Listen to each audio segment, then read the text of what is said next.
Oke, assalamualaikum warahmatullahi wabarakatuh. Selamat pagi ya dari sekalian.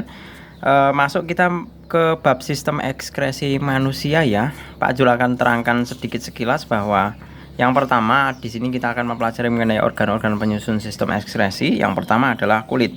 Nah, tentunya kulit itu kan tersusun dari banyak bagian ya. Ada kulit ari atau epidermis, kemudian ada kulit jangat atau dermis. Nah, secara strukturnya kita bisa lihat di sini gambarnya. Kalau kulit epidermis itu adalah kulit yang bagian atas yang masih bisa dimungkinkan, misalkan kalau dalam kondisi kering kulit kita bisa mengelupas, itu namanya kulit ari. Itu adalah bagian dari kulit epidermis, jaringan terluar. Selanjutnya adalah kulit dermis atau kulit yang bagian dalam. Nah, pada bagian kulit bagian dalam inilah nanti akan terdapat berbagai macam kelenjar. Di antaranya di sini ada kelenjar minyak, kemudian yang berfungsi mengeluarkan minyak, kemudian ada kelenjar keringat yang berfungsi untuk mengeluarkan keringat. Kemudian di bawah dermis itu nanti ada jaringan lagi berupa jaringan-jaringan kulit lagi berupa jaringan subkutan, arteri, merupakan jaringan pembuluh darah ya. Kemudian juga ada jaringan adiposa. Nah, pada jaringan dermis tadi juga kita bisa menemukan adanya rambut ya. Itu tertancap di dalam sampai ke dalam ini. Jaringan bulu rambut seperti itu. Jadi secara umum fungsi dari organ ke kulit itu adalah untuk mengeluarkan minyak, untuk mengeluarkan keringat yang banyak mengandung air maupun protein bahkan garam. Kok bisa Pak garam? Ya bisa, coba aja kalian cicipi keringat kalian pasti asin ya. Kemudian organ yang kedua adalah paru-paru. Jelas paru-paru itu adalah untuk mengekskresikan karbon dioksida maupun uap air ya, karena kalau kita setelah bernapas itu kan kita mengekskresikan karbon dioksida yang tidak dibutuhkan oleh tubuh kita. Berikutnya adalah organ ekskresinya yaitu ginjal yang berfungsi untuk mengekskresikan urin yang merupakan hasil dari filtrasi darah. Nah, kita lihat struktur anatominya. Di sini ada ginjal ya, seperti halnya kacang ya.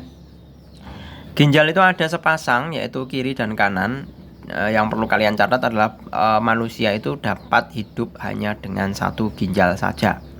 Jadi misalkan kalau ginjalnya satu rusak, itu bisa diangkat dan kita masih bisa hidup. Seperti itu.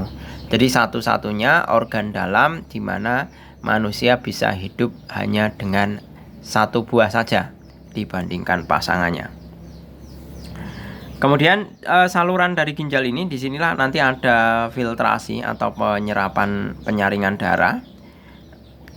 Setelah disaring kemudian menghasilkan urin akan disalurkan menuju kandung kemih yaitu oleh ureter ya. Di sini ada ureter, saluran yang menghubungkan ginjal dengan kandung kemih. Nah, disinilah kandung kemih itu sebagai tempat penampungan urin sementara. Selama urin itu belum penuh atau urin yang ada di dalam kandung kemih itu belum penuh, maka kita belum ada rasa untuk kebelet buang air kecil ya.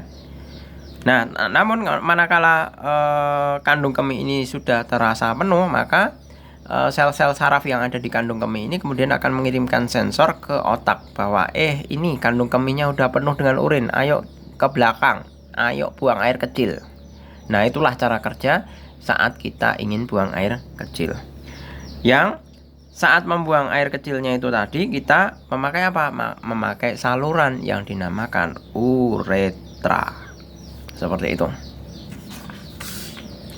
Nah, ini yang perlu kalian pahami mengenai struktur ginjalnya ya. Di dalamnya ini ada korteks, kemudian di dalamnya ada medula. Di dalam medula ini nanti ada kapsula, bukan kapsula ya, apa namanya itu? Glomerulus. Kemudian di bagian ujung ini adalah pelvis ginjal. Kemudian salurannya ini adalah ureter. Nah, di dalam struktur yang lebih besar lagi, irisan melintang struktur dalam ginjal itu yang seperti ini. Kemudian ini struktur nefronnya. Nefron itu adalah alat penyaringnya. Itu terdiri dari beberapa. Di sini diantaranya ada capsula Bowman, kemudian ada glomerulus, tubulus contortus proximal, tubulus contortus distal, lengkung Henle, tubulus collectivus. Nah, untuk lebih jelasnya mari kita mencoba mengerjakan latihan soalnya. Oh, masih ada satu lagi selain ginjal. Yang mengekskresikan organ ekskresi adalah hati, yang berfungsi untuk mengekskresikan bilirubin atau mengekskresikan empedu. Nah, hati itu mengeluarkan empedu yang berupa cairan kehijauan, rasanya pahit, memiliki pH netral dan mengandung kolesterol, garam-garam mineral, garam empedu dan zat warna empedu yang disebut bilirubin dan biliverdin. Mengenai fungsinya kalian bisa kaji sendiri ya.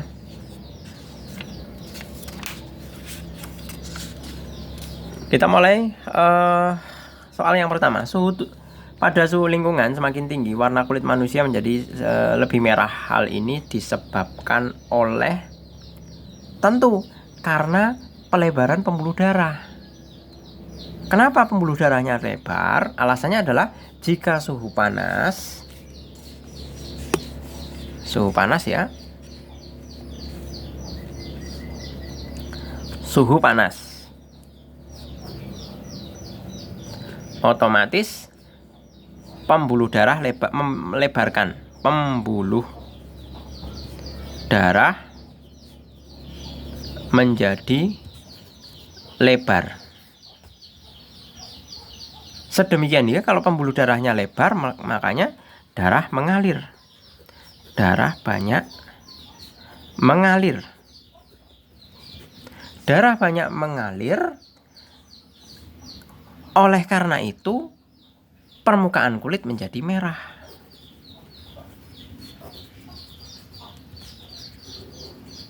Nah, tapi permukaan kulit merah ini tidak berlaku kalau manakala pipinya itu pakai merah-merah, yaitu bukan karena pembuluh darah. Ya, seperti itu. Jadi secara umum suhu panas itu akan melebarkan pembuluh darah. Jadi jawabannya adalah yang D.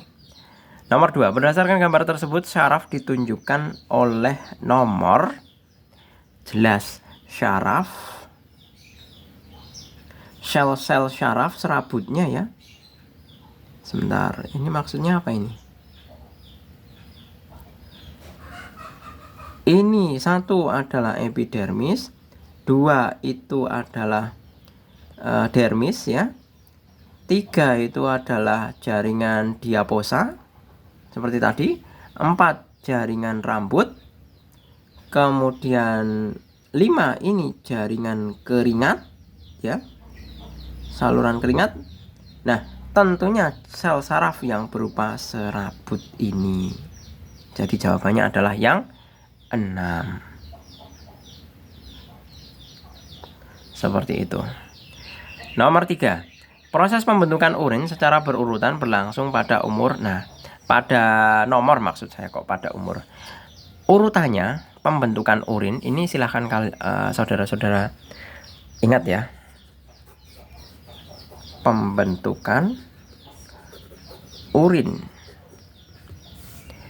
itu prosesnya dimulai dari glomerulus. Glomerulus, kemudian capsula Bowman,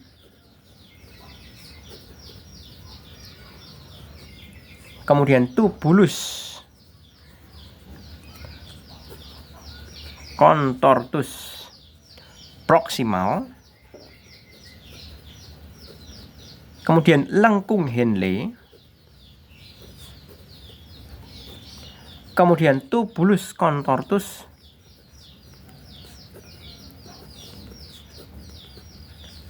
habis proximal itu distal, kemudian ductus collectivus, kemudian pelvis renalis maksudnya, ureter, kandung kemih, baru uretra. Nah, seperti ini urutannya. Jadi kalau kita bisa mengurutkan di sini adalah yang pertama glomerulus berarti 7, kemudian kapsula Bowman tidak ada, tubulus proksimal berarti 7, 5, 75 berarti kemungkinannya adalah B dan C. Habis tubulus proksimal, lengkung Henle dulu. Lengkung Henle tidak ada. Habis proksimal distal 8 berarti 7, 5, 8 berarti jelas jawabannya adalah yang C. Nomor 1 sekarang. Perhatikan gambar berikut. Nah, kita bisa lihat ini kita jelaskan saja ya. Nomor 1 itu untuk masing-masing penomoran adalah 1 itu adalah ureter, 2 pelvis renalis,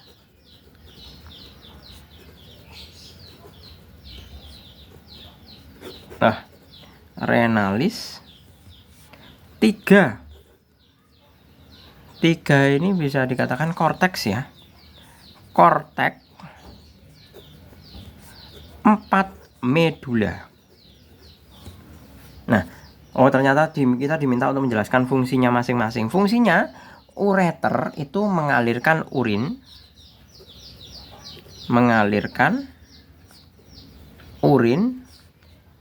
dari ginjal ke kandung kemih. Ya. Kemudian kalau pelvis renalis itu kan menghubungkan ke ureter. Menghubungkan saluran ke ureter. Korteks, kalau korteks jelas tempat filtrasi. Filtrasi atau penyaringan. Ya. Filtrasi atau tempat penyaringan. Kemudian medula adalah mengangkut cairan tubuh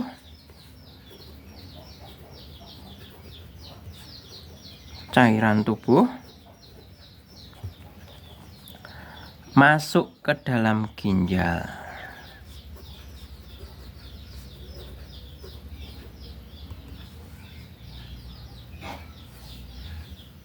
Dan mengeluarkan urin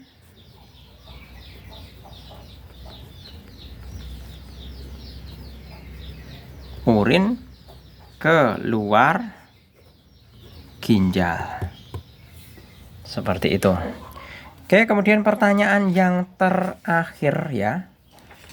Pertanyaan yang terakhir. Mengandung apakah cairan empedu yang dikeluarkan oleh hati? Wah, ini kandungannya banyak.